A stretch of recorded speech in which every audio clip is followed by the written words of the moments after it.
When you come to ChopnBlok, we have a saying, and it says, welcome home. We call Africa the motherland for so many different reasons. There's a lot of connections the continent has with each and every one of us that walks on this earth. And we're here to expose that. We are here to systematically reconnect dots that were always intended to be destroyed. That's what ChopnBlok is. This is truly a life-changing experience. My name is Ope Amosu. I'm the chef, owner, block captain here at ChopnBlok in Houston, Texas.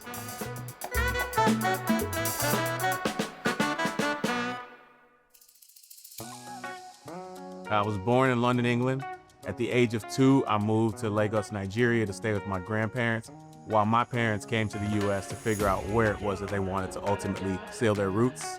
They landed on Houston, so about 8 months later, they sent for me and my brother. And from that point on, I had to live with that duality complex of growing up in a traditional Nigerian household, yet stepping out in society and trying to just figure everything out with people who didn't necessarily come from the same background I come from, understanding the norms of the place that I now live. I played sports growing up. I had to think about, if I was gonna do anything other than play sports professionally, what would that be? It'd probably be business.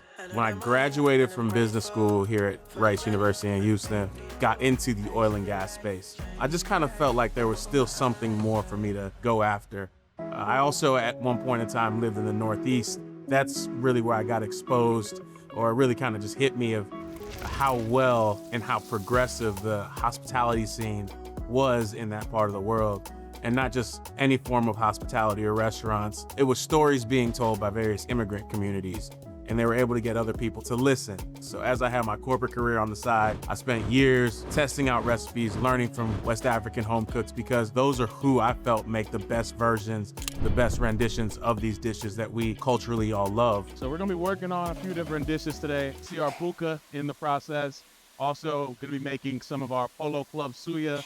Suya is something that we take very seriously in West Africa. Those beef skewers, amazing. Also, it's not a West African restaurant if we can't play with some jollof. So got some jollof for you as well. I just couldn't shake it anymore. I ended up driving to a conference. I saw a sign for an Italian street kitchen, and it was at that point where I said, you know what, this is it. I'm actually gonna go ahead and create the first contemporary, modern West African inspired restaurant concept to share the beauty of my culture and ultimately reshape society's daily routine through the beauty of West Africa and the food that we have to serve. And then from that point, I was off to the races. Similar to how some people like to go into food trucks for what I thought was the right step for us, I thought the food hall made the most sense. And so that's how we ended up getting that opportunity to go to the Post. I would grow up going into spaces like the Post and never would expect to see myself represented in those spaces. And so it was important to me that if that was a building that was meant to be a cultural hub, a true representation of what Houston has to offer, then the community I come from needs to be front and center. I landed on good food and good music as a great platform to tell our stories of who we are as a Black and African diaspora, and that's what ultimately led to me creating ChopnBlok. Chop means to eat. Block is like a location. When it comes down to making my own recipes, I'm thinking back to those experiences, trying to figure out how we can educate our guests. For example, our jollof rice. It's often said that jollof is the precursor to Southern jambalaya. Buka is our take on native Nigerian or West African red stew. And we do some short ribs. So taking those influences to think about ways that we can, maybe present these classic dishes in a different light. I've had the opportunity to live in various different countries. I've had the opportunity to live in various different cities within this country. I truly can see and appreciate the diversity, the know-how, the lifestyles that the immigrant communities bring. I think the immigrants are the beauty of the city. My calling in life has been very clear to me as I've entered into this chapter I'm currently in, and it is to be a champion for my community.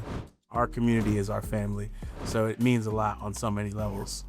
Anything is possible with the right intention, with moving the right way, with having the big dreams, but ultimately doing the work and going after it.